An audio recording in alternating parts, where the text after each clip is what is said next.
Welcome to hit TV. నేను మీ నిర్మల. చాలా మంది కూడా వాస్తు దోషాలని, వాస్తులను మాత్రం చాలా గట్టిగా కూడా నమ్ముతూ ఉంటారు. అలాగే ఇప్పుడు కొత్తగా కట్టుకుంటున్న వాళ్ళు కానీ, ఈ జనరేషన్ వాళ్ళు కానీ, పాత జనరేషన్ వాళ్ళు కానీ ప్రతి ఒక్కరు కూడా వాస్తు దోషాలను అయితే పకడ్బందీగా నమ్ముతూ ఉంటారు. మరి అసలు ఆ వాస్తు దోషాల ఫలితాలు ఏంటి, అవి ఎలా ప్రభావం చూపబోతున్నాయి, అవన్నీ విషయాలు కూడా మనము క్లుప్తంగా అడిగి తెలుసుకోవడానికి ఈరోజు మన హిట్ టీవీ స్టూడియోలో ఉన్నారు. మరి నాగసిద్ధి నాగశాస్త్ర ప్రముఖులు మరి వెంకటేశ్వర శర్మ గారు ఉన్నారు. అడిగి తెలుసుకుందాం. గురుగారు నమస్తే. గురుగారు అంటే అది పాతకాలం నుంచి కావచ్చు, ఇప్పుడున్న జనరేషన్ లో కూడా కావచ్చు. ఎందుకంటే ఏది నమ్మినా ఏది నమ్మకపోయినా వాస్తు దోషాలను మాత్రము చాలా గట్టిగా నమ్ముతూ ఉంటారు. ఎందుకంటే ఇల్లు అనేది ఒకసారి కట్టుకునేది, మళ్ళీ మళ్ళీ కూలగొట్టి కట్టుకోవడం అంత ఏమంటారు వీలైన విషయం కూడా కాదు, అది అసంభవం అంటారు. అందుకు దాన్ని గట్టిగా నమ్ముతుంటారు. ఈ వాస్తు దోషాలు ఎలా ఉంటాయి, అసలు ఈ ప్రభావం ఎలా చూపించబోతుంది, ఈ వీటి గురించి చెప్పండి గురుగారు. తప్పనిసరిగా ఈ వాస్తు అనేది బ్రహ్మ ద్వారా పుట్టినటువంటిది వాస్తు. ఓకే గురుగారు. హయగ్రీవుడు బ్రహ్మ ద్వారా ఈ వాస్తు శాస్త్రాన్ని మనకు మానవులకి చెప్పడం జరిగింది. మరి ఈ వాస్తు అనేది ఒకప్పుడు ఒక పెద్ద భూతం తయారైంది, పెద్ద భూతం అన్నమాట. ఆకాశానికి పడ్డనంత భూతం తయారయ్యి దేవతల్ని మానవుల్ని పట్టి పీడిస్తుంది. ఆ సమయంలో దేవతలందరూ కూడా బ్రహ్మగారి దగ్గరికి వెళ్ళి మొరబెట్టుకున్నారు. బ్రహ్మ విష్ణు మహేశ్వరుల దగ్గరికి వెళ్ళి మొరబెట్టుకున్నారు.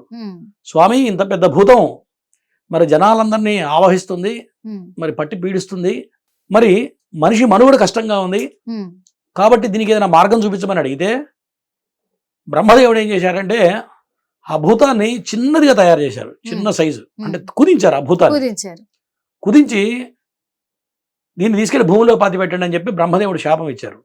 దేవతలకు చెప్తే దేవతలు తీసుకొచ్చి ఆ భూతాన్ని భూమిలో పాతి పెట్టారు. అదే వాస్తు. ఆ భూమిలో ఉన్నటువంటి ఏదైతే భూతం ఉందో ఆ భూతానికే వాస్తు అని పేరు. మరి ఆ భూతాన్ని ఎవరు కంట్రోల్ చేయాలి అంటే ఇంద్రుడికి అవకాశం ఇచ్చారు. ఇంద్రుడు బ్రహ్మగారు ఏం చేశారంటే, ఇంద్రదేవ నువ్వు ఈ భూతాన్ని నువ్వు కంట్రోల్ చేయి అని చెప్పి ఆయనకి పవర్స్ ఇచ్చారు. అప్పటి నుంచి ఆ ఇంద్రుడు ఈ యొక్క వాస్తుని కంట్రోల్ చేస్తూ ఉంటాడు. మరి ఈ వాస్తు శాస్త్రం అనేది ఈ విధంగా పుట్టుకొచ్చింది. ఎవరైతే వాస్తురీత్యా ఇల్లు కట్టరో, ఎవరైతే వాస్తుకి తద్విరుద్ధంగా ఇల్లు కడతారో అటువంటి వాళ్ళకి ఈ వాస్తు ప్రభావం అనేది బలంగా ఉంటుంది.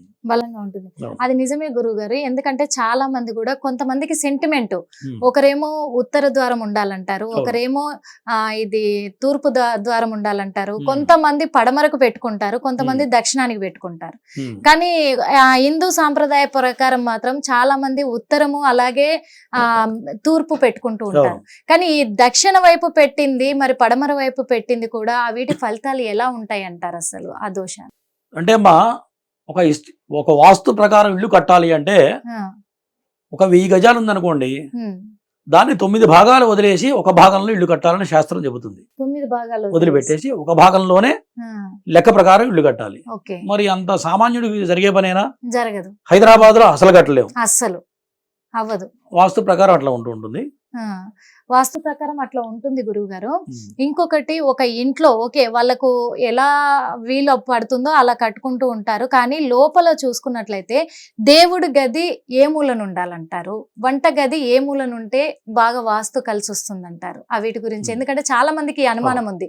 కొంతమంది ఇవేమి చూడకుండానే వంట గదిని తీసుకొచ్చి ఈశాన్య మూలలో పెడతా ఉంటారు, దేవుణ్ణి తీసుకెళ్లి ఆగ్నేయ మూలలో పెడతా ఉంటారు. అది ఎలాంటి ఫలితాలు చూపిస్తుంది, అది ఎలాంటి దోషాలకు దారి తీస్తుందంట? అంటే ప్రధానంగా ఆ దిక్కు నిర్ణయం అనేది ఒకటి ఉంది. మీరు అడిగినట్లుగా ఒకరికి తూర్పు కలిసి వస్తుంది, ఒకరికి దక్షిణ భాగం కలిసి వస్తుంది, ఒకరికి పడమట కలిసి వస్తుంది, ఒకరికి ఉత్తరం కలిసి వస్తుంది. అందరికీ ఒక దిక్కు కలిసి వస్తుంది చెప్పడానికి వీల్లేదు. అట్లా అని దక్షిణం మంచిది కాదని చెప్పడానికి వీల్లేదు. కొంతమందికి దక్షిణ ముఖం చాలా అద్భుతంగా కోటీశ్వరుడు అయిపోతూ ఉంటాడు ఆ ఇంట్లో. ఇదంతా కూడా వాళ్ళ యొక్క జాతకాన్ని బట్టి జాతక వాస్తు అంటారు. వాళ్ళ జాతక చక్రంలో ఎటువంటి గ్రహాలు బాగున్నాయో, కుజుడు బాగున్నాడు అనుకోండి వాళ్ళకి దక్షిణ దిక్కు కలిసి వస్తుంది. ఇట్లా సూర్య భగవానుడు బాగున్నాడు అనుకోండి తూర్పు దిక్కు కలిసి వస్తుంది. దాంతో పాటు గృహవర్గులోనే ఉంటాయి. ఒక ఇంట్లో యజమాని భార్య, 2 పిల్లలు కనుక ఉన్నట్లయితే వాళ్ళ 4 పేర్లు తీసుకొని దానికి ఒక చార్ట్ ఉంటుంది అనమాట. గృహవర్గం అంటారు ఆ చార్ట్ పేరు. ఓకే, గృహవర్గం. ఆ చార్ట్ కనుక వేసినట్లయితే ప్రధానంగా వీళ్ళకి ది బెస్ట్ నెంబర్ 1 ఏది, నెంబర్ 2 ఏది అనేది నిర్ణయించడం జరుగుతుంది. ఓకే. దాని ప్రకారంగా ఫేస్ అనేది సెలెక్ట్ చేయాలి. ఫస్ట్ ఏ దిక్కు కలిసి వస్తుంది అనేది నిర్ణయించాలి. దాంతో పాటు ఏ బెడ్రూమ్ ఏ మూల ఉంటే కలిసి వస్తుంది కూడా నిర్ణయం అవుతుంది. ఇదంతా కూడా వాస్తులో ఉన్నటువంటి నియమాలు. మరి దాంతో పాటు మీరు అడిగినట్టు గురువు గారు దేవుణ్ణి ఎక్కడ పెట్టుకోవాలి అంటే తూర్పు దిక్కుగా, మనం తూర్పుకి అభిముఖంగా, అంటే మనం తూర్పు తిరిగి భగవంతుడికి అర్చన చేయాలి. ఈశాన్య భాగంలో పరమేశ్వరుడు ఉంటాడు కాబట్టి జగదఃపితరౌ వందే పార్వతీ పరమేశ్వరం అంటారు కాబట్టి జగత్తు మొత్తానికి పరమేశ్వరుడు ఎక్కడ ఉంటారా అంటే ఈశాన్య భాగంలో పరమేశ్వరుడు నెలకొని ఉంటాడు. మరి ఈశాన్య భాగంలోనే మనకి పర్వతాలు, మరి మానసరోవరం అటే ఉన్నాయి కాబట్టి ఈశాన్య భాగంలో భగవంతుని పరమేశ్వరుని ప్రతిష్ఠ చేయాలి. అది కుదరని పక్షంలో ఉత్తర దిక్కు కూడా తిరిగి పూజ చేయవచ్చు. ఇది 2 విధాలు. మరి దేవాలయ వాస్తు వేరు, ఇంటి వాస్తు వేరు. దేవాలయానికి ఎంటైర్లీ డిఫరెంట్ ఉంటుంది. మరి ఇంటికి వచ్చేటప్పుడు చాలా తేడా ఉంటుంది. మరి నీళ్లుండే చోట నిప్పుంటే ఏమవుతుంది? చల్లబడిపోతుంది. నిప్పు ఉండాల్సిన నీళ్లు పెట్టారనుకోండి, ఆగ్నేయ భాగంలో తీసుకొచ్చి మరి బోర్డు వేసామనుకోండి, ఇప్పుడు మగవాడికి పని చేయాలంటే కోపం కూడా ఉండాలి, కొంత రోషం ఉండాలి. ఆ నీళ్లుండే చోట నిప్పు పెట్టారనుకోండి, ఆ రోషం కూడా ఉండదు. అది ఎందుకు అడిగానంటే గురువు గారు, ఎందుకంటే చాలా మంది కూడా ఇప్పుడు ఇల్లు కట్టేటప్పుడు ఇంజనీర్లకు అప్పచెప్పేస్తున్నారు. అప్పచెప్పేసి సెట్ చేయండి, కట్టించండి అని చెప్తే ఇంజనీర్లు ఒక ప్లాన్ ప్రకారము కొంతమంది వాస్తు చూడకుండానే ఎక్కడ కడితే ఏ రూమ్ ఎక్కడ కడితే లుక్ ఉంటుందని చూస్తున్నారు, అందంగా ఉంటుందని చూస్తున్నారు, కానీ సెంటర్ లో కూడా కిచెన్ ని పెడుతున్నారు. చాలా ఇండ్లు చూస్తున్నాం గురుగారు. అందుకే ఎలాంటి దోషాలు ఉంటాయి ఒకవేళ ఇలాంటివి జరిగితే? అందుకని అడుగుతాను. ప్రధానంగా ఇల్లు కట్టాలి అంటే సమచతురస్రాకారం అన్నా ఉండాలి సైట్ అనేది, లేదు దీర్ఘచతురస్రాకారంలో ఉన్న స్థలాన్ని నిర్ణయించుకోవాలి. దాన్ని త్రికోణాకారంలో విభజించుకోవాలి. అంటే ట్రయాంగిల్ షేప్ లో మిడిల్ నుంచి ట్రయాంగిల్ తీసుకోవాలి. తీసుకున్న తర్వాత ఈశాన్య భాగం ఎక్కడైతే వస్తుందో ఈశాన్య భాగంలో మనం శంకుస్థాపన, భూమి పూజ అంటూ ఉంటాం తెలంగాణలో. ఆ భూమి పూజ చేస్తాం. ఆ భూమి పూజ ఎందుకు చేయాలి అంటే మరి ఆ భూమిలో రకరకాల ఖనిజాలు, రకరకాల దోషాలు ఉంటాయి. మరి ఇల్లు కట్టాలి అంటే కనీసం మన మనిషి లోతు తవ్వాలి. ఫస్ట్ గా ప్రధానంగా తవ్వి మట్టి మొత్తం తీసివేసి మరలా పోత మట్టి పోసి అక్కడి నుంచి ఇల్లు కట్టాలి. ఎందుకు కట్టాలి అంటే దాంట్లో కనుక ఎముకలున్నా బొగ్గులుంటే కూడా ఆ ఇల్లు కలిసి రాదు. దాని గురించి మొత్తం తవ్వమని చెప్పి పూర్వీకులు చేసేవాళ్ళు. ఇప్పుడైతే ఎవరు తవ్వట్లేదు. ఇక అడ్డమైన చెత్త అంతా కూడా దాంట్లో పోసి డంప్ చేసి దాంట్లో పిల్లర్లు వేసి పుట్టింగ్స్ చేసి కట్టేస్తూ ఉన్నారు. ఇది ఒకటి ప్రధానమైనటువంటి నిర్ణయం. దాంతో పాటుగా భూమి పూజలో ఖచ్చితంగా గణపతి పూజ, పుణ్యాహవచనము, నవగ్రహ మంటపారాధన, వాస్తు పూజ, దాంతోపాటు ఇందాక అనుకున్నాం మరి వాస్తు దేవుడికి ఎవరయ్యా అంటే ప్రధాన దేవత కంట్రోల్ చేశారు ఎవరనుకున్నాం? ఇంద్ర భగవానుడు. ఇంద్రుడు ఖచ్చితంగా ఆవాహన చేసి అప్పుడు అక్కడ గనక అక్షతలతో పూజ చేయాలి. విశేష అక్షతలు ఉంటాయి. చాలా మంది ఏం చేస్తుంటారంటే నువ్వుల నూనెతో కలిపి అక్షతలు పూజ చేస్తూ ఉంటారు. భూమి పూజకి తప్పనిసరిగా ఆవు నెయ్యితోనే కలపాలి అక్షతలు. ఆవు నెయ్యి అక్షతలతో పూజ చేసినట్లయితే ఆ ఇంటి యజమానికి బాగా కలిసి వస్తుంది. ముహూర్తం అనేది చాలా ప్రధానం. ఆ సుముహూర్తం ప్రకారంగా గనక శంకుస్థాపన, భూమి పూజ చేసినట్లయితే అక్కడి నుంచి ఆ ఇల్లు చాలా మంచిగా అనుకున్న దానికన్నా ఎక్కువ కట్టడానికి అవకాశం ఉంటుంది. మరి ఈ పూజల మొత్తం ఎందుకు చేయాలి గురువు గారు అంటే వరుణుడికి పూజ చేయలేదనుకోండి విపరీతమైన వర్షం పడుతుంది. స్లాబ్ వేసేటప్పుడు కొంతమంది చూడండి స్లాబ్ వేయంగానే విపరీతమైన వర్షం పడుతుంది, అదంతా కొట్టుకుపోతుంది, అట్టా నష్టం జరుగుతుంది. కాబట్టి వరుణుడికి పూజ చేయాలి. వాళ్ళ రూపంలో వాళ్ళు చూపిస్తూ ఉంటారు, ఖచ్చితంగా చూపిస్తారు. ఇదంతా కూడా శాస్త్రంలో ఉంది. అగ్ని పురాణంలో ఈ వాస్తు శాస్త్రం గురించి మొత్తం చెప్పుకొచ్చాడు. ఏ పూజ ఎందుకు చేయాలి, అగ్నిదేవుడు ఎందుకు పూజ చేయాలి, మరి వరుణుడు ఎందుకు పూజ చేయాలి, ఇంద్రదేవుడికి ఎందుకు పూజ చేయాలి, యముడికి ఎందుకు పూజ చేయాలనేది అంతా కూడా చెప్పుకొచ్చాడు అనమాట. ఆ వరుణుడికి పూజ చేయడం వల్ల ఇల్లు కట్టేటప్పుడు వర్షం రాకుండా ఎటువంటి అవాంతరాలు లేకుండా కాపాడుతాడు ఆ వరుణ భగవానుడు. తర్వాత దక్షిణ భాగంలో యముడికి పూజ చేయాలి. ఆ యముడికి చేయడం వల్ల ఎటువంటి ప్రమాదాలు జరగకుండా, ఇప్పుడు పైకెక్కి వాళ్ళు పూజ నిర్మాణం చేస్తూ ఉంటారు. మరి బారిగేట్స్ కట్టుకుని పైకెక్కి ఒకళ్ళు చాలా కష్టమైన పని, జిరుగు పని చేస్తూ ఉంటారు. చాలా మంది చనిపోయిన వాళ్ళు కూడా ఉన్నారు. కొంతమంది ఇళ్లలో చూడండి వాడు పైనుంచి పడి చనిపోతాడు. కారణం ఏంటయ్యా అంటే ఈ భూమి పూజలో కరెక్ట్ గా యమధర్మరాజు గనక సరైన పూజ జరగకపోతే ఖచ్చితంగా ఏదో ప్రమాదం జరగటమో, దెబ్బలు తగలటమో, చనిపోవడమో జరుగుతుంది. ఇదంతా కూడా వాస్తు శాస్త్రంలో అగ్ని పురాణంలో క్లియర్ గా చెప్పి ఉన్నాడు అనమాట. ఆధారం ఏంటంటే అగ్ని పురాణమే వాస్తు శాస్త్రానికి ఆధారం. ఈ విధంగా గనక భూమి పూజలు ఇవన్నీ చేసినట్లయితే ఎక్కడ ఆటంకాలు లేకుండా గృహ నిర్మాణం అనేది జరుగుతుంది. అంటే ఇప్పుడు దక్షిణ భాగంలో యమధర్మరాజుకు చేయాలి, ఈశాన్య భాగంలో వరుణ దేవుడికి, పరమేశ్వరుడికి చేయాలి. ఇప్పుడు ఇంద్ర భాగంలో ఇంద్రుడికి, పశ్చిమ భాగంలో వరుణుడికి, వాయువ్య భాగంలో వాయుదేవుడికి కూడా వాస్తు కరెక్ట్ గా ఎవరైతే చేయరో వాళ్ళకైతే ఖచ్చితంగా దోషాలు అనేటివి ఖచ్చితంగా ఉంటాయి. కాబట్టి అంటే చాలా మందికి తెలియట్లేదు గురుగారు. కాకపోతే మేము కొత్తిల్లు కట్టుకున్నాము, అంత బాగుంది, గృహ ప్రవేశాలు బాగా చేసుకున్నాము, అయినా ఎందుకు ఇలా జరుగుతుంది అనే ఇదిలోనే ఉన్నారు. అయినా శంకుస్థాపన కూడా చేశాం, మేము భూమి పూజ చేశాం కదా అంటున్నారు. కానీ ఒకే చోట ఆ భూమి పూజ చేస్తున్నారు. ఆ ఒక్క దగ్గరే చేస్తున్నారు కానీ అందరికి చేస్తున్నామా లేదా అనేది మాత్రము ఎవరు తెలుసుకోలేకపోతున్నారు. మంచి విషయం చెప్పారు ఇది మాత్రము. ఇంకొకటి ఏంటంటే ఇప్పుడు చాలా మంది కూడా వంటగదిలోనే దేవుడి గదిని కూడా నిర్మించుకుంటారు. అది ఎంతవరకు వాస్తుపరంగా కలిసి వస్తుందంటారు, లేకపోతే అదేమన్నా దోషాలు ఉన్నాయంటారు? ఖచ్చితంగా వంటగదిలోనే దేవుడు మందిరం అనేది ఉండాలి. ఎందుకంటే మనం హాల్లో పెట్టుకున్నాం అనుకోండి, ప్రతి వాళ్ళు ఎక్కడెక్కడి నుంచో తిరిగి వస్తారు. మన దేవుణ్ణి తాగడమో, మన దేవతార్చన, మనం ఏ దేవతార్చన చేస్తున్నారో ఎవరికి తెలియకూడదు. శాస్త్రం ఏంటంటే నువ్వు చేసే మంత్రం గాని, నువ్వు చేసే గురువు కూడా ఎవరికి తెలియకూడదు. ఆ మంత్రం కూడా తెలిస్తే నీ యొక్క రహస్యం బయటికి వెళ్ళిపోతుంది. ఇదివరకు పూర్వం గురువు పేరు కూడా చెప్పకూడదు అనేవాళ్ళు. భార్య పేరు, గురువు పేరు గోప్యంగా పెట్టాలట. ఎందుకంటే పూర్వం వీడు ఎటువంటి పూజ చేస్తున్నాడు, వీడి దగ్గర ఎటువంటి శక్తి ఉందా అంటే గురువు పేరు చెప్తే ఆ గురువు దగ్గర ఉన్న శక్తి వీళ్ళకి అర్థమైపోయేది.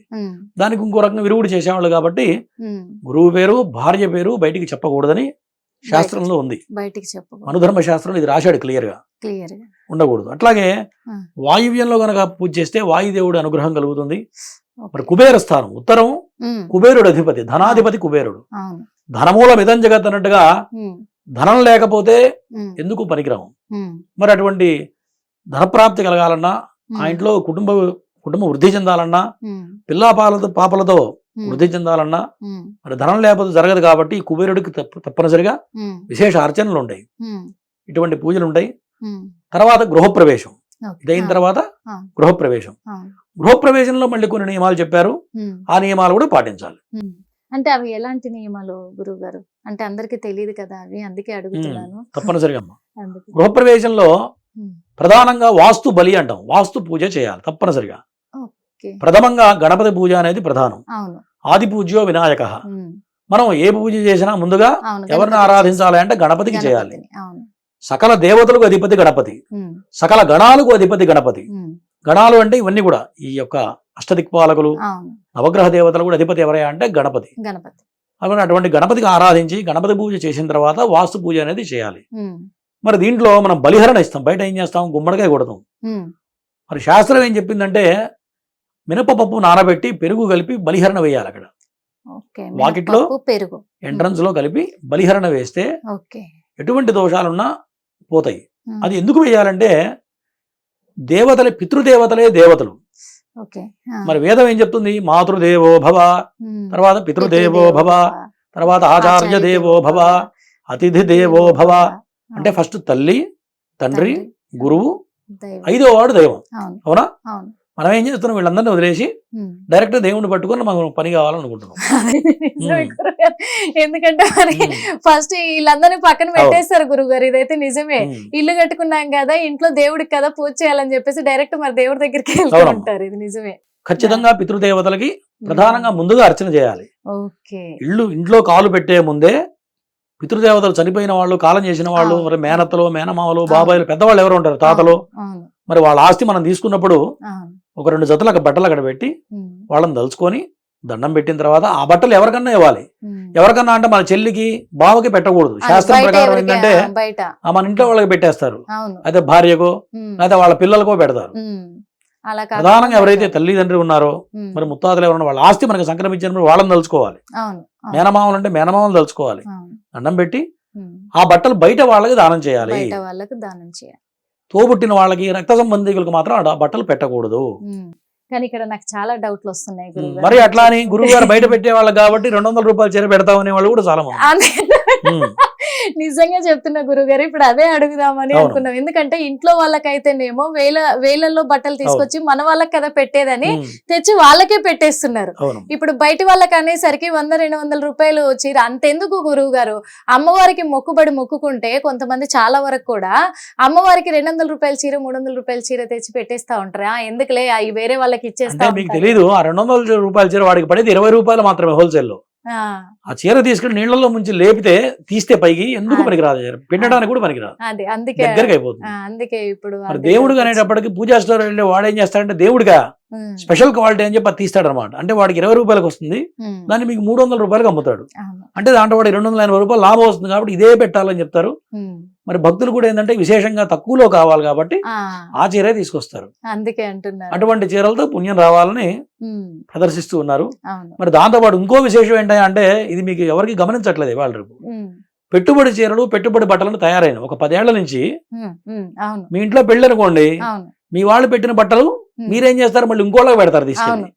ఇవే రొటేషన్ అవుతాయి, అయ్యే బాక్సులు రొటేషన్ అవుతాయి, అవే చీరలు రొటేషన్ అవుతాయి. ఎవడు కొండు, ఎవడు ఇంట్లో పెళ్ళినా ఎవడింట్లో కార్యం అన్నా ఈ బట్టలే తిరుగుతుంటాయి. అంటే ఒక 10 రూపాయలు ఖర్చు కాకుండా పెట్టినవే పెట్టడం. అసలు అవైతే ఎవడు కుట్టించడం మానేశారు. నేను చూస్తే ఎక్కడికి వెళ్ళినా అవే బట్టలు ఇస్తారు. మేము వెళ్ళి గృహప్రవేశం చేస్తే ఎన్ని బట్టలు అవన్నీ మళ్ళీ వీటి తీసుకెళ్ళి ఇంకో వాళ్ళకే పెడతారు, పక్కన వాళ్ళకి పెడతారు. అవును గురుగారు, అదైతే జరుగుతుంది, అది చూస్తున్నాం కూడా. ఎందుకంటే ఇంట్లో కొడుకు పెళ్ళో కూతురు పెళ్ళో అయితే కూతురికి చీరలు ప్రతి ఒక్కరు తెచ్చి పెడుతుంటారు వాయినంగా. ఆ పెట్టిన చీరల్ని వీళ్ళు ఏం చేస్తుంటారంటే ఇంకేదైనా కార్యానికి వెళ్ళినప్పుడు అక్కడ తీసుకొని రాకుండా ఏదైతే హోల్సేల్ లో పట్టుకొస్తారో అవే తిప్పుతూ ఉంటారు. అదైతే నిజం. ఇట్లా ఇవి 4-5 సంవత్సరాలు తిరుగుతాయి. అది మళ్ళీ వీళ్ళు పెట్టిన ఫలితం దక్కుతుందంటారా గురువు గారు? పెట్టిన తర్వాత ఇంకొకరికి పెట్టేది ద్రవ్యాన్ని అంటుకొని పాపం ఉంటుంది.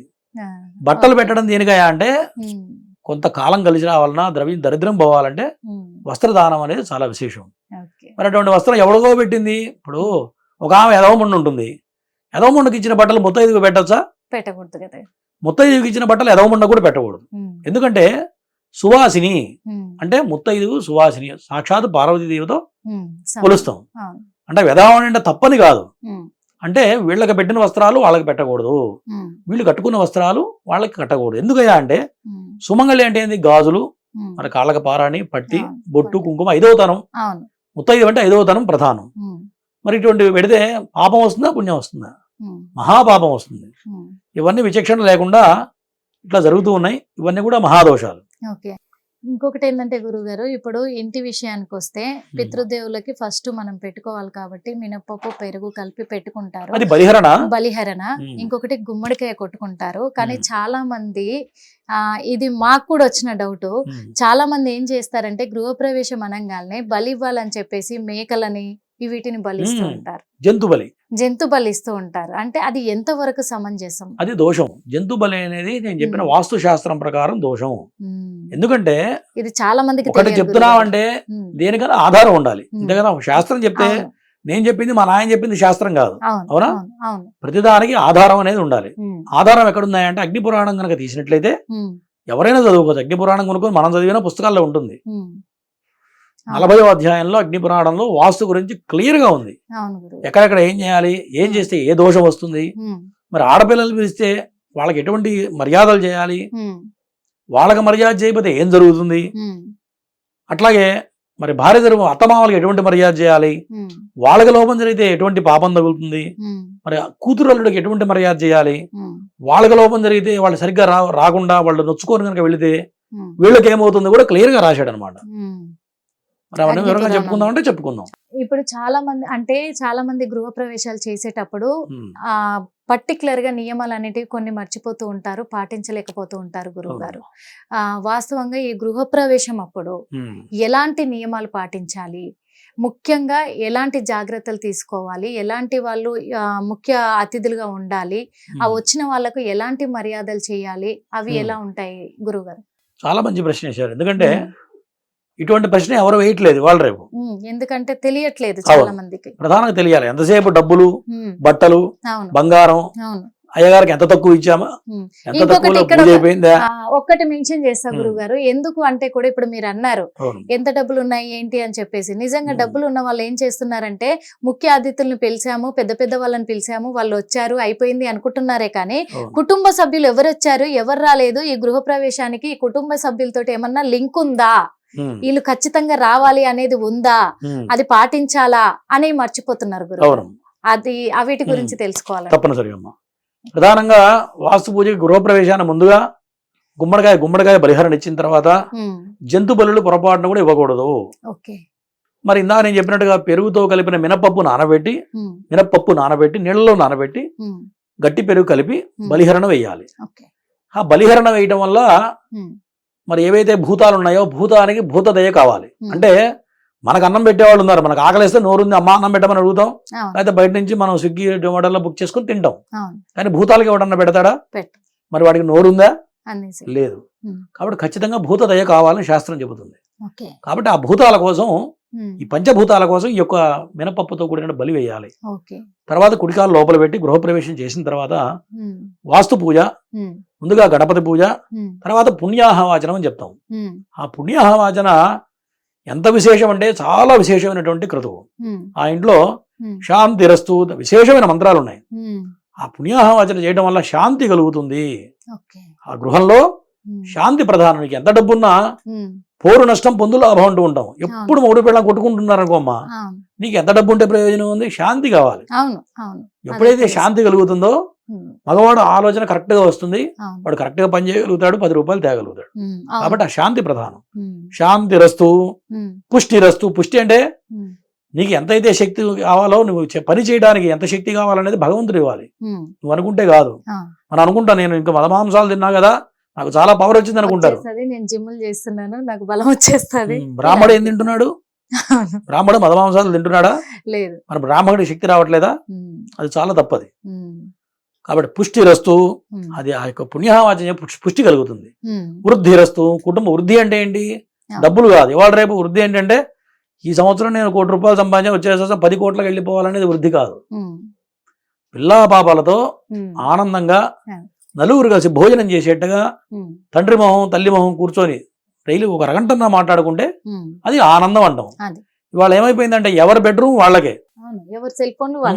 కాబట్టి పిల్లాడు కొడుకు తండ్రి కొడుకు ఎదురుపడరు, తల్లి కొడుకు ఎదురుపడరు. అంటే వాడు ఏం చేస్తున్నాడో వీడికి తెలియదు, వీళ్ళు ఏం చేస్తున్నారో వాళ్ళకి తెలియదు. ఇదివరకు మన సంసార బంధం ఎట్లా ఉండేదంటే అందరం కలిసి కూర్చొని తినేవాళ్ళం. ఇదివరకు పూర్వం బెడ్రూమ్లు లేవు, తల్లి పిల్లలందరూ హాల్లో పడుకునేవాళ్ళు, ఒకే దగ్గర పడుకోవడము, ఒకేసారి కూర్చొని తినడము, ఏదన్నా ఉంది అన్న సమస్య ఉంది అన్న వచ్చి అమ్మతో నాన్నతో కూర్చొని కాసేపు మాట్లాడుకోవడమా, లేకపోతే ఏదైనా కబుర్లు చెప్పమనడమా, ఇలాంటివి ఉండేటి గురువు గారు. కానీ ఇప్పుడు అరే రారా 10 నిమిషాలు కూర్చొని తినేసి వెళ్తే రారా అన్నగాని నాకు ఇక్కడ పెట్టించేసి నేను ఇక్కడ తింటాను, లేకపోతే తర్వాత తింటాను. ఆ మొబైల్లో ఆ ఫోన్ ఒకటి వచ్చి, ఆ సెల్ ఫోన్లో ఒకటి వచ్చేసి దాంట్లోనే మొత్తం లీనమైపోయి వాళ్ళ భవిష్యత్తునంతా అందులోనే వెతుక్కుంటున్నారు. వచ్చినా కూడా 5 నిమిషాలు కూర్చున్నాడు, ముళ్ళ మీద కూర్చొని 5 నిమిషాలు కూర్చొని తినేసి వెళ్ళిపోతాడు. కాబట్టి ఇటువంటివి పూర్వం లేవు. వాస్తు పురుషుడు అనేది తల భాగం వెనకాల చివరిగా ఏదైతే ఉందో తల, గర్భం. ఇందాక మనం ట్రయాంగిల్ ఒకటేసి సెంటర్ పాయింట్ తీయాలని చెప్పాం. గర్భం సెంటర్ పాయింట్ అనేది గర్భం, కేంద్ర స్థానం. ఆ గర్భంలో కనుక గోడ పడితే ఇంటి యజమానికి హార్ట్ అటాక్ వస్తుంది. హార్ట్ ప్లేస్ లో కనుక గోడ వెళ్ళినా పిల్లర్ వెళ్ళినా ఇంటి యజమాని ఖచ్చితంగా హార్ట్ అటాక్ వస్తుంది. ప్రత్యక్షంగా చూశాను. ఈ నిర్మాణాలు ఇట్లా ఉండేవి. ఇప్పుడు ఏమైపోయింది? 3 బెడ్రూము 4 బెడ్రూము, దాని ప్లానింగ్స్ వేరు. దానివల్ల పిల్లలు ఖరాబ్ అయిపోతున్నారు, పిల్లలు నాశనం అయిపోతున్నారు. కాబట్టి ఇవన్నీ కూడా మార్పులు జరగాలి. మరి పుణ్యవాచన, వృద్ధిరస్తు, ఆయుష్యమస్తు అంటే బ్రతికుంటేగా మనిషి ఏమైనా చేసేది. ఆ పుణ్యావాచన చేయడం వల్ల ఆయుష్ కలుగుతుంది. తర్వాత ఆరోగ్యం, ఆరోగ్యం లేకపోతే ప్రయోజనం ఉంది? వాడు రోజు ఇన్ని మందులు వేసుకుంటాడు, మరి ఎంత ఆయుష్ ఉంటే మాత్రం ప్రయోజనం ఉంది? కాబట్టి ఆరోగ్యం కావాలి. స్వస్తి, సర్వశుభాలు జరగాలి. కర్మ సమృద్ధిరస్తు, కర్మ వాడు చేసిన పాపకర్మ కూడా పుణ్యావాచన చేయడం తొలగిపోతుంది. వేద సమృద్ధిరస్తు, కుటుంబంలో ఇంట్లో వేదం ఎప్పుడు కూడా పరిడ వెళ్ళాలి. అంటే దైవిక కార్యక్రమాలు చేయాలి. అంటే అభిషేకాలు, హోమాలు, యజ్ఞాలు, వ్రతాలు, ఇటువంటివి దైవ కార్యాలు చేయాలి. ఆరోగ్యమస్తు ఇవన్నీ కూడా ఈ పుణ్యావాచన చేయడం కలుగుతాయి. మరి దాంతోపాటు ఆడపిల్లలకి మనం పిలవడం, వాళ్ళకి మర్యాద చేయడం వల్ల ఆ ఇంట్లో పిల్లలు వృద్ధిలోకి వస్తారట. కొంతమంది ఆడపిల్లలు చూడండి అట్లా ఎక్కడో లాడ్జ్లో ఉండి హోటల్లో ఉండేసి ఆ సమయానికి వచ్చి అలిగి మధ్యలో వెళ్ళిపోతారు. అది చేయడం వల్ల కుటుంబ వృద్ధి ఆగిపోతుందని చెప్పి శాస్త్రం చెబుతుంది. కానీ కొంతమంది ఆడపిల్లల్ని పిలవడం కూడా మానేస్తున్నారు గురువు గారు. అవునమ్మా, పిలవడం మానేస్తున్నారు. అవును, ఇది కూడా దానివల్ల చాలా ఇబ్బందులు వస్తాయి. అందుకే ఆ ఇబ్బందులే తెలుసుకోవాలనుకుంటున్నాను గురువు ఆ భూమిలో కనుక మరి కొంతమంది గోడల క్రాక్స్ వస్తాయి. ఆడపిల్లని గౌరవించకపోతే గోడల క్రాక్స్ వస్తాయని శాస్త్రం చెబుతుంది. ఓకే గురువు గారు, మనం అనుకోదే ఆడపిల్ల ఉందనుకుంటాం. ఏమంటారు తెలుసా గురువు గారు, మంచి సిమెంట్ పెట్టలేదు, మంచి ఇటుక పెట్టలేదు, అందుకే క్రాకర్స్ వస్తున్నాయి ఇంటికి అని చెప్పేసి ఆ క్రాక్స్ ఎందుకు వస్తున్నాయి అంటారు తప్ప మనం చేసిన తప్పులేంటి అని ఎవరు గమనించారు గురువు గారు. ఖచ్చితంగా అగ్ని పురాణాలు ఇవన్నీ క్లియర్ గా రాసి పెట్టింది. 40వ అధ్యాయంలో ఇవన్నీ ఉన్నాయి. ఓకే, క్రాక్ వస్తుంది, గోడలు క్రాక్స్ వస్తాయి. ముఖ్యంగా గుర్తుపెట్టుకోండి, మన ఇంటికి గోడలు క్రాక్స్ వస్తున్నాయంటే ఏదో ఇల్లు తడిసి కాదు, నాణ్యమైన సిమెంట్ వాడక కాదు, వాస్తు దోషం అనేది ఆడపిల్లల్ని సంతోషంగా ఇంటికి పిలిచి మర్యాద చెయ్యకపోతే ఇల్లు క్రాక్స్ వస్తాయంట, గోడలు చూసుకోండి. మరి ఇది అందరికి ఎవ్వరికి తెలియని నిజం ఇది వాస్తవంగా చెప్పాలంటే. మరి ఇదంతా అయిన తర్వాత దక్షిణ యమస్థానంలో యముడికి అర్చన చేయాలి. అర్చన చేస్తే ఆ ఇంటి యజమానికి ఆయుష్ పెరుగుతుందని శాస్త్రం చెబుతుంది. కుబేర స్థానంలో మళ్ళీ కుబేరుడికి అర్చన చేయాలి, ధన వృద్ధి కలుగుతూ ఉంటుంది. ఇవన్నీ కూడా వాస్తు శాస్త్రంలో చక్కగా రాసిపెట్టి ఉన్నాయి. ముఖ్యంగా ఎందుకంటే ఒక ఇల్లు కట్టుకుంటున్నాము అని అంటే అంటే మన కుటుంబం లాంటిది, ఇంకా మన కుటుంబ సభ్యులు తల్లి తండ్రి అన్న చెల్లి వీళ్ళు ముఖ్యంగా రక్త సంబంధీకులు ఖచ్చితంగా గృహ ప్రవేశానికి ఉండాల్సిందే. అప్పుడే ఆ గృహము వాస్తు కూడా వాస్తు దోషాలు లేకుండా సుఖ సంతోషాలతోటి ఉంటారని చెప్తున్నారు. ఇంకా ఏం చెప్పారంటే మన ఇంట్లో కుక్క కావాలి, పిల్లాడు నాకు డాడీ నాకు కుక్క కావాలి, కుక్క రాబోతే నేను ఏడుస్తాడు వాడు. చాలా మంది కుక్కలు, అది ఎందుకు కలుగుతుంది చెప్పమంటారా? ఆ ఇంట్లో కింద భూమిలో గనక కుక్కలు ఎముకలు కనుక ఉన్నట్లయితే వాడికి కుక్క కావాలనిపిస్తుంది, బ్రెయిన్ కి మనసుకు కలుగుతుంది, ఆ కుక్క కావాలి.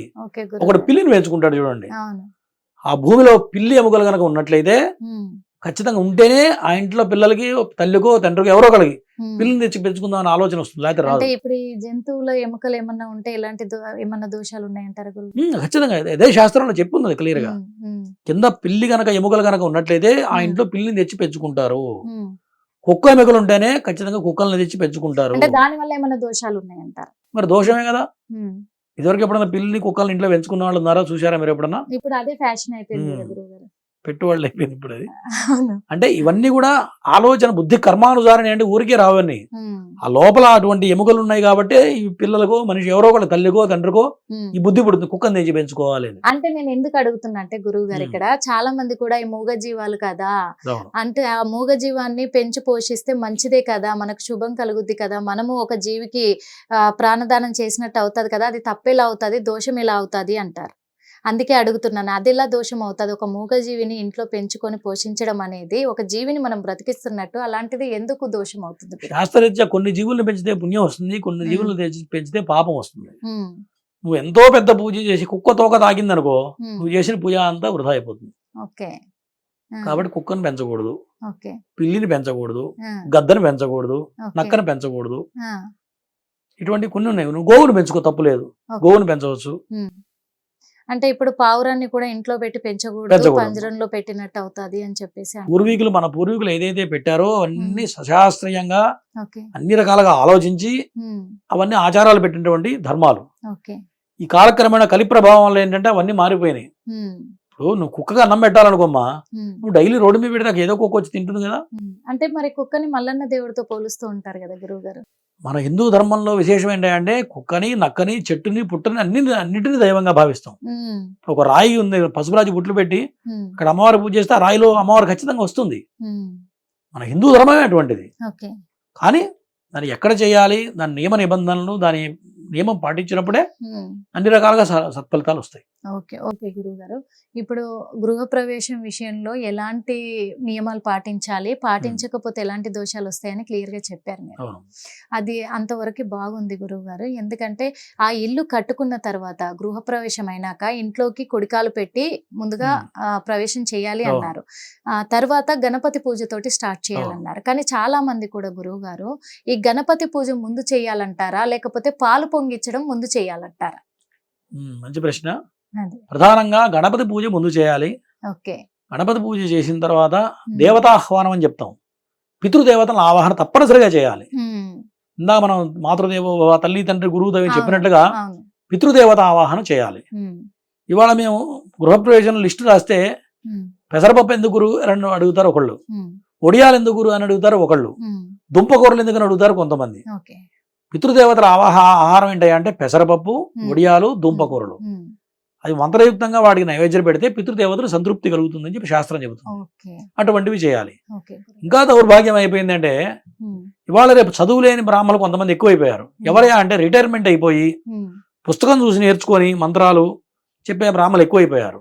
ఉమ్, మరి ఇదివరకు మేము గృహప్రవేశం చేస్తే కనీసం 20,000 రూపాయలు తక్కువ తీసుకోకుండా చేయించేది ఇదే హైదరాబాద్లో. ఉమ్, ఇప్పుడు దాని మార్కెట్ ఏమైపోయిందంటే 10,000, 5,000 కూడా పడిపోయింది. అవును, అవును. కారణం ఏంటంటే వాడు ఏమి రాని వాడు 5,000 కూడా వస్తాడు. ఎందుకంటే వాడు రిటైర్మెంట్ అయిపోయాడు, ఉమ్, వాడు పుస్తక పఠనం కాబట్టి, వాడు మాలాగా ప్రొఫెషనల్గా చదువుకొని ఉన్నాడు కాబట్టి అవును, వాడికి 5,000 వచ్చినా చాలు. అవును, వాడు వెళ్ళిపోయి ఏం చేస్తున్నాడంటే 5,000కి చేయిస్తున్నాడు. అవును. జనాలు ఎట్లయిపోయారంటే మనకు తక్కువ వచ్చింది, ఆయన బ్రాహ్మడే, ఉమ్, ఆ బ్రాహ్మణ దగ్గర విద్వత్ ఉందా, ఉమ్, స్వరం ఉందా లేదా, ఈ మంత్రాలన్నీ వచ్చా. ఇప్పుడు నేను చెప్పిన మంత్రాలు చాలా విశేషమైన మంత్రాలు. ఉమ్, అవన్నీ గురుముఖంగా నేర్చుకోవాలి, గురువు దగ్గర సాధన చేయాలి. ఉమ్, మంత్రం నేర్చుకోవడంతో పాటు మంత్రానికి క్రియ ఎట్లా చేయాలో తెలియాలి. ఉమ్, మంత్రం నేర్చుకోగానే ప్రాక్టికల్ నాలెడ్జ్ కావాలిగా. అదే.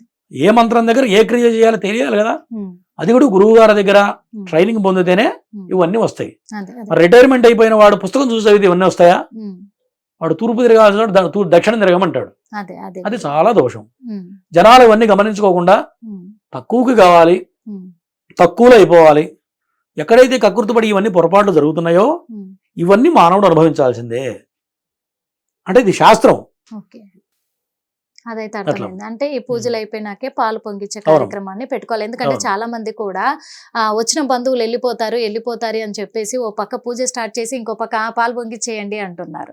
అందుకే ఇది ఇంకా అడిగాను. మీకు తెలియదు అంటే తెలంగాణలో సత్యనారాయణ సంవర్థం జరుగుతుంది, పక్కనే మేకను వస్తుంటారు. ఇప్పటికీ జరుగుతున్నాయి గురుగారు. మన అందుకే ఇందాక తెలంగాణలో అడిగాను. ఇది పెద్ద ఆచారం కొంతమంది ఇళ్లలో. అవును, ఎందుకంటే బంధువులు వస్తారు కాబట్టి ఆ బంధువులు తినేసి వెళ్ళాలి, వాళ్ళకు లోటు రాకూడదు, వ్రతం- ఇంత దూరం పిలిపించి పప్పన్నం ఎలా పెట్టి పంపిస్తాము అవును. అని చెప్పేసి జంతు బలిని ఇచ్చేసి అవును. కూడా మరి వ్రతం- అలా పెట్టి వ్రతం పంపిస్తారు. ప్రారంభం కాగానే ఆ పక్క మేకను పోయాల్సిందే. అవును, అలా అదే చేస్తున్నారు. తీసుకొచ్చి ఇక్కడ వండి పెట్టాలి. అది ఎలాంటి ఇది దోషాలు మహాదోషం. కలుగుతాయి? ఉమ్, శాస్త్రం ప్రకారం ఎటువంటి అర్చన చేసినా అవును, సత్యనారాయణ సంవ్రతం చేస్తే కూడా నియమాలు ఉన్నాయి. ఉమ్, వ్రతం చేసే రోజు ముందు రోజు మరునాడు కూడా ఉమ్, బ్రహ్మచర్యం పాటించాలి. ఉమ్, మరి మాంసాహారం భుజించకూడదు. ఇది శాస్త్రం బేసిక్ పాయింట్ ఇది. ఉమ్, మరి అవన్నీ చేసి నువ్వు ఎంత పూజ చేసినా ప్రయోజనం లేదు. అది. ఈ దోషాలన్నీ కూడా ఖచ్చితంగా ఆయనతో సుఖశాంతులు లేకుండా ఇబ్బంది పడాలి. ఉమ్, ఈ పూజలు ఎక్కడ అర్చన కరెక్ట్గా జరగపోయినా, ఉమ్, ఎక్కడ మంత్రం కరెక్ట్ లేకపోయినా, ఉమ్, ఎక్కడ ఏ పొరపాటు చేసినా ఆ కుటుంబమే ఈ బాధలన్నీ కూడా అనుభవిస్తూ ఉంటుంది. ఓకే. కారణం ఏంటయ్యా అంటే ఉమ్, వాళ్ళు ఆనందంగా ఉన్నారు, మన ఆనందంగా లేవేంటయ్యా అంటే కారణం ఇదే. ఓకే గురుగారు. అట్లా. ఇంకొక విషయం ఏంటంటే ఇప్పుడు ఇల్లు కట్టుకునేంత వరకు ఇలాంటి నియమాలు పాటించాలి ఖచ్చితంగా. గృహప్రవేశం అయ్యేంత వరకు, ఉమ్, గృహప్రవేశం అయినాక ఇంట్లోకి కొన్ని సామాన్లు కూడా తెచ్చిపెట్టుకుంటూ ఉంటారు. అవును. అంటే ఒక 4 గదులు నిర్మించుకున్నప్పుడు ఆ 4 గదులలో ఎటువైపు బరువు ఉండొచ్చు, ఎటువైపు తేలికగా ఉండొచ్చు గురువు గారు? అంటే తేలిక ఉండాల్సిన ప్లేస్ లో బరువు ఉంటే ఎలాంటి దోషాలు ఉంటాయి, బరువు ఉండాల్సిన ప్లేస్ లో తేలికగా ఉంటే ఎలా ఉంటాయి దోషాలు? ప్రధానంగా ఉమ్, సమచతురస్రం ఇల్లు కట్టుకుంటాం. ఉమ్, దక్షిణ భాగం తక్కువ ఉండాలి, స్థలం ఖాళీ స్థలం, ఉత్తర భాగం ఎక్కువ ఉండాలి. ఓకే తర్వాత గురుగారు. పడమర పశ్చిమ భాగం తక్కువ ఉండాలి, ఉమ్, తూర్పు భాగం అనేది ఎక్కువ ఉండాలి. ఓకే. కార్నర్స్ కూడా వచ్చేటప్పటికి ఈశాన్యం పెరగాలి కానీ ఉమ్, ఆగ్నేయం పెరగకూడదు. ఆగ్నేయం కనుక పెరిగినట్లయితే నువ్వు ఎన్ని డబ్బులు సంపాదించినా, ఉమ్, ఆగ్నేయ భాగంలో కనుక దోషం ఉన్నట్లయితే ఉమ్, నువ్వు కోట్ల రూపాయలు సంపాదించు. ఉమ్, మనం బుగ్గిలో పోసినట్టే, అంటే నిప్పుల్లో పోసినట్టే. ఉమ్, ఎంత డబ్బు వచ్చినా సరిపోదు. ఉమ్, యాక్చువల్లీ అదే దక్షిణ భాగంలో పెరిగిందనుకోండి, ఉమ్, ఇంటి యజమాని కాలం చేస్తాడు. అబ్బా. ఆ, మరి నైరుతి భాగంలో ఉన్న దెబ్బ బాగుండి దోషం ఉన్నట్లయితే ఇంటి యజమాని పైకి రాలేడు, ఉమ్, పెద్ద కొడుకు పైకి రాలేడు. ఓకే గురు. పడమట భాగంలో కనుక దోషం ఉన్నట్లయితే భార్యకి ఇబ్బంది కలుగుతుంది. ఓకే. వాయువ్య భాగంలో కనుక దోషం ఉన్నట్లయితే చిన్న పిల్లలు ఎవరైతే ఉన్నారో, అంటే పెద్ద కొడుకు కాకుండా రెండో వాడు ఉమ్, మూడో సంతానం ఎవరైతే ఉన్నారో ఉమ్, వాళ్ళకి ఇబ్బందులు కలుగుతాయి. ఓకే. కుబేర స్థానంలో కనుక దోషం పడ్డట్లయితే ఉమ్. ధనానికి ఇబ్బంది జరుగుతుంది. ఇప్పుడు అంటే బరువు ఉత్తర భాగం గాని తూర్పు భాగం గాని ఉండకూడదు. ఉండకూడదు. ఉహు. ఉత్తర భాగాన్ని ఉండకూడదు, తూర్పు భాగం బరువు అనేది పడమర దక్షిణం బరువు ఉండాలి, ఓకే గురువు. తూర్పు ఉత్తరం అనేది తక్కువ ఉండాలి. ఇవన్నీ తక్కువ ఉండాలి. అందరికి తెలిసిన పాయింట్లే. ఎందుకంటే కొంతమంది ఇళ్ళల్లో అల్మారీస్ ఉంటాయి, బీరువాలు. అవును, ఆ బీరువాలు ఉత్తర భాగం పెట్టుకుందాము, కుబేరుడు కలిసి వస్తాడు అని చెప్పేసి కూడా ఉత్తర భాగాన పెడుతూ ఉంటారు. అవును. అలాగే తూర్పు భాగం కూడా పెడుతూ ఉంటారు. తూర్పు అవును. భాగం ఇట్లా పెట్టుకుందాము అని చెప్పేసి పెడతా ఉంటారు, ఇట్లా పెడితే అవును. కలిసి వస్తాది అని. అందుకే అడిగాను గురువు గారు, అలా తర్వాత- పెట్టుకోవచ్చు అంట. తర్వాత మంచం కూడా అవును, ఉత్తర దక్షిణాలు ఉండాలి. ఉత్తర కొంతమంది దక్షిణ. తూర్పు పడమరలు వేస్తారు. ఉమ్, మా బెడ్రూమ్ ఈ లెంగ్త్ ఎక్కువ, ఉత్తర దక్షిణం లెంగ్త్ ఎక్కువ ఉందండి, ఉమ్, నిన్న ఒక చోట వెళ్ళాను, మన తెలిసిన వాళ్ళు ఇల్లు కడుతున్నారు, ఉమ్, ఈ పొడవు ఎక్కువ ఉంది, ఉమ్, ఉత్తర దక్షిణాలు పొడవు తక్కువ ఉంది, తూర్పు పడమరలు ఎక్కువ ఉంది కాబట్టి ఉమ్, తూర్పు పడమరలు వేస్తాం గురువు గారు, మరి లుక్ పోతుంది, ఉమ్, మరి ఎలక్ట్రికల్ పాయింట్స్ అక్కడ ఇచ్చారు, ఉమ్, మరి టోటల్ లుక్కే మారిపోతుందని చెప్తున్నారు. ఉమ్, తూర్పు వైపు కాళ్ళు బారా జాపి పడుకోకూడదు. ఉమ్. ఎందుకయ్యా అంటే మనకి కనిపించే దేవుడు ఎవరు? సూర్య. సూర్య భగవానుడు. అవును. నవగ్రహాలకు అధిపతి ఎవరు? ఉమ్, సూర్య భగవానుడు. అవును. మరి అటువంటి సూర్యుడు వచ్చేటప్పటికి మానవుడు అనేవాడు తెల్లవారుజామున లేచి ఉమ్, కాలకృత్యాలు చేసుకుని సూర్య నమస్కారం చేయాలి. అవును. మరి మనం లేటుగా పడుకోవడం, ఇవాళ రేపు పరిస్థితి ఏంటి? ప్రతివాడు 12 లోపల ఎవరు పడుకోవట్లేదు, ఉమ్, లేవడం 8, 9, 10 లేస్తున్నారు. అవును. అవును. ఇవన్నీ కూడా దోషాలు. అవును. మరి సూర్యనారాయణ స్వామి వచ్చేటప్పటికి ఉమ్, మన కాళ్ళు బారుజాపి పడుకుంటే ఉమ్, అది మహాదోషం, ఓకే. అంటే అపరాధం అవుతుంది. అదే. కాబట్టి తూర్పు పడమరలు అనేది మంచాలు వేయకూడదు, ఉత్తర దక్షిణ మాత్రమే వేయాలి. ఉత్తరం. ఒకవేళ తూర్పు వేస్తే ఏమవుతుందంటే ఉమ్, మనం పక్కకి తిరిగి పడుకుంటాం కదా, ఆ, ఒత్తిగిలో పక్కకి పడుకున్నప్పుడు దక్షిణం తిరిగి పడుకున్నాం అనుకోండి, ఉమ్, దక్షిణం ఎవరుంటారు? యమధర్మరాజు ఉంటాడు. పిచ్చి పిచ్చి కలలు, ఓకే. పిచ్చి పిచ్చి ఆలోచనలు, ఓకే గురు. చనిపోయినట్టుగా ఉమ్, జరాపాతాల్లో పెద్ద పెద్ద లోయల్లో పడిపోతున్నట్టుగా కలలు వస్తాయి. అవును. అవును. దాని గురించి ఇవన్నీ నియమాలు చెప్పారు. ఉమ్, తూర్పు పడమర అనుకోండి, దక్షిణం తిరిగితే దక్షిణం కనపడదు మనకి. ఉమ్, కాబట్టి ఇటువంటి దోషాలు లేకుండా ఉండడానికి, మనసు నిర్మలంగా ఉండడానికి ఉమ్. ఈ మంచం ఇట్లా తూర్పు పడమరలు వేయకూడదు, ఉత్తర ఉత్తర దక్షిణ. దక్షిణాలు మాత్రమే వేయాలి. ఉమ్, దక్షిణ భాగంలో తల ఉండాలి, కుబేర స్థానం చూస్తూ ఉండాలి. కళ్ళు తెరవంగానే యమస్థానం కనపడింది అనుకో, ఆ, వాడు యమధర్మరాజు దగ్గరికి పిలిచేస్తాడు అంతే అనమాట. అవును. కాబట్టి కళ్ళు తెరిస్తే యమధర్మరాజు యమస్థానం కనపడకూడదు. అది. దాని గురించి ఈ నియమాలు పెట్టారు. ఇదైతే చాలా చక్కగా ఎందుకంటే మెయిన్ చాలా మంది తెలుసుకోవాల్సింది కూడా ఇదే గురుగారు. ఉమ్. చాలా మంది బెడ్రూమ్లల్లో బెడ్ ఇక్కడ పెట్టుకుంటే లుక్ ఉంటుంది, ఇక్కడ పెట్టుకుంటే లుక్ ఉంటుంది, మనం అల్మారీ ఇక్కడ పెట్టుకుంటే బాగుంటది అని చెప్పేసి ఫ్యాషన్కి వెళ్తున్నారు ఇప్పుడు అవును. వాస్తవంగా. కానీ ఈ వాస్తును ఎవరు నమ్మలేని పరిస్థితుల్లో ఉన్నారు. అందుకే ఈ అకాల మరణాలు వస్తున్నాయేమో అని ఇప్పుడు డౌట్ గా ఉంది అవును. వాస్తవంగా. అందుకు మంచి క్లియర్ గా మాకు ఎక్స్ప్లెయిన్ చేశారు. కానీ ఈ వీటి గురించి ఇంకా ఇంకా తెలుసుకునేది కూడా ఉంది గురువు గారు. తప్పనిసరిగా ఇంకా చాలా ఉంది. అదే అంటే అంటున్నా. ఏ మూల ఏ దోషం ఉంటాయండి, అది. వీధి పోట్లు ఉంటాయండి, ఉమ్. ఇట్లా రకరకాల ఇప్పుడు వాస్తులు వీధి పోటు, వచ్చాడు అవును. ఉన్నాయి. ఇది కూడా చాలా ఎందుకంటే పెద్ద శాస్త్రం. ముఖ్యంగా హైదరాబాద్ నగరంలో ఒక స్థలం దొరకడమే మహా కష్టం. అవును, అలాంటిది ఎక్కడ దొరికినా పర్లేదురా బాబు, ఇంత ఆ స్థలం తీసుకొని కట్టుకుందామని అవును. కట్టుకునే వాళ్ళు ఉన్నారు. ఇప్పుడు వీధి పోటు అనేది ఉంటది. మరి ఆ అవును. వీధి పోటు దోషం ఎలా ఉంటుంది అంటారు? వీధి పోటు అనేది చాలా పెద్ద సబ్జెక్ట్ అమ్మా. ఉమ్, ఎందుకంటే తూర్పు ఈశాన్యం వీధి పోటు ఉంటేనేమో ఒక రకమైన దోషం, ఉమ్, ఈశాన్యం వీధి పోటు ఉండొచ్చు. ఉమ్, ఈశాన్యం వీధి పోటు ఎట్లా ఉండాలి అంటే, రోడ్డు 50 అడుగులు ఉందనుకోండి, ఉమ్, ఇల్లు 40 అడుగుల్లో ఉంటే వీధి పోటు కాదు. ఉమ్, చాలా మంది తెలియక ఏమనుకుంటారంటే రోడ్డు ఎదురు ఉంది కాబట్టి వీధి పోటు ఉమ్, అనేది తెలియక అనుకుంటూ ఉంటారు. ఉమ్, ఛాలెంజ్ చేసి కొనిపించిన ఉన్నాయి ఇటువంటివి, వాడికి విపరీతంగా కలిసి వస్తుంది. ఓకే. అట్లా ఈశాన్యం వీధి పోటు అనేది, ఈశాన్యం కార్నర్ పడితే దోషం లేదు. ఉమ్, ఒక కార్నర్ అనేది పడకూడదు ఎప్పుడైనా సరే. ఓకే. మిగతా వీధి పోట్లు ఏవైనా సరే ఉమ్, కార్నర్ లో పడకూడదు. ఓకే గురు. రోడ్డు కన్నా ఇల్లు తక్కువ ఉంటే వీధి పోటు కాదు, ఉమ్, రోడ్డు కన్నా ఇల్లు పెద్దగా ఉందనుకోండి వీధి పోటు. వీధి పోటు. ఏ కొన పడిందో ఆ కొన ప్రధానం. ఓకే. నైరుతి వాయువు వీధి పోటు పడింది అనుకోండి, ఇంటి యజమాని ఖచ్చితంగా హార్ట్ అటాక్ వస్తుంది. నేను ఎంతో మందిని చూశాను ప్రత్యక్షంగా. ఓకే గురువు గారు. ఇదంతా కూడా చాలా పెద్ద సబ్జెక్టు. మరి ఏ మూల ఏ ఉండాలి, ఉమ్. ఏ మూల ఉంటే ఏ దోషం, ఇవన్నీ ఇంకొక ఎపిసోడ్ లో మనం నిదానంగా ఎపిసోడ్ లో చాలా వివరంగా చెప్పుకుందాము. చేద్దాం. ఇప్పటి వరకు అయితే చాలా అంటే చాలా క్లియర్ గా కూడా మనందరికీ కూడా, ఎందుకంటే చాలా మంది తెలుసుకోలేకపోతున్నారు. ఈ అడవులు ఇల్లు కట్టుకున్నాం, కోట్లు కోట్లు ఖర్చు పెట్టి ఇల్లు కట్టుకున్నాము, పెద్ద పెద్ద ప్రముఖుల్ని పిలుచుకున్నాము, గృహప్రవేశం గ్రాండ్ గా చేసుకున్నామని సంతోషపడుతున్నారే కానీ ఇంజనీర్లకు అప్పచెప్తున్నారు, కాదని అనట్లేదు. కానీ ఆ ఇంజనీర్లు కూడా శాస్త్రాన్ని నమ్మాలి. చివరికి. ఆ శాస్త్రం లేకుండా వాస్తు అనేది కరెక్ట్గా చూసుకోకుండా ఇండ్లు కట్టుకొని గృహప్రవేశాలు చేసుకున్న తర్వాత ఆ ఇంట్లో ఉండే కుటుంబ సభ్యులకే చాలా సమస్యలు ఏర్పడే అవకాశం ఉందని, ఎలాంటి ఆ సమస్యలు వస్తాయి, ఎలాంటి దోషాలు కలుగుతాయి, ఎలాంటి అనారోగ్యాల పాలవుతారు, అవన్నీ కూడా మనకు గురువుగారు క్లియర్గా చెప్పారు. ఈరోజు ఎపిసోడ్లో మరో ఎపిసోడ్లో ఈ వాస్తు దోషానికి సంబంధించిన మరిన్ని విషయాలు కూడా తెలుసుకునే ప్రయత్నం అయితే చేద్దాము. అప్పటి వరకు చూస్తూనే ఉండండి hit TV. Hit TV app, ఇందులో short news, live news, entertainment shows, movies, digital magazines తో పాటు మీ జిల్లా వార్తలను కూడా ఫ్రీగా చూడొచ్చు. అంతేకాదు కేజీ నుంచి పీజీ వరకు విద్యార్థులకు స్కాలర్షిప్ కూడా అందిస్తున్నాం. ప్రతి వారం 10 మందికి లక్కీ డ్రా ద్వారా ఒక్కొక్కరికి 10,000 రూపాయలు అందిస్తున్నాం. ఇంకెందుకు ఆలస్యం, వెంటనే హిట్ టీవీ యాప్ ని డౌన్లోడ్ చేసుకుని ఫ్రీగా ఎంటర్టైన్మెంట్ పొందండి. Hit TV app. Hit TV app. Please download hit TV app. Hit TV యాప్ని ఫ్రీగా డౌన్లోడ్ చేసుకొని ఎంజాయ్ చేయండి. మీకు నచ్చిన ఎంటర్టైన్మెంట్ కోసం హిట్ టీవీ యాప్ ని ఫ్రీగా డౌన్లోడ్ చేసుకుని ఎంజాయ్ చేయండి. హిట్ టీవీ యాప్ని డౌన్లోడ్ చేసుకుని ఆస్వాదించండి, ఆశీర్వదించండి. ఇంతమంది సెలబ్రిటీలు హిట్ టీవీ యాప్ ని డౌన్లోడ్ చేసుకోండి అని చెప్తున్నారంటే ఎంత మంచి యాప్ ఆలోచించండి. అమెరికా అమెరికా అమెరికా అమెరికాలో చదవాలనుకునే వాళ్ళకి విశ్వసనీయమైన పేరు మన శౌర్య కన్సల్టెన్సీ. UK లో 1 year masters. UK లో 1 year masters. 2 years work permit up to 5 years visa. Contact Saurya Consultancy. Contact 89851 89851.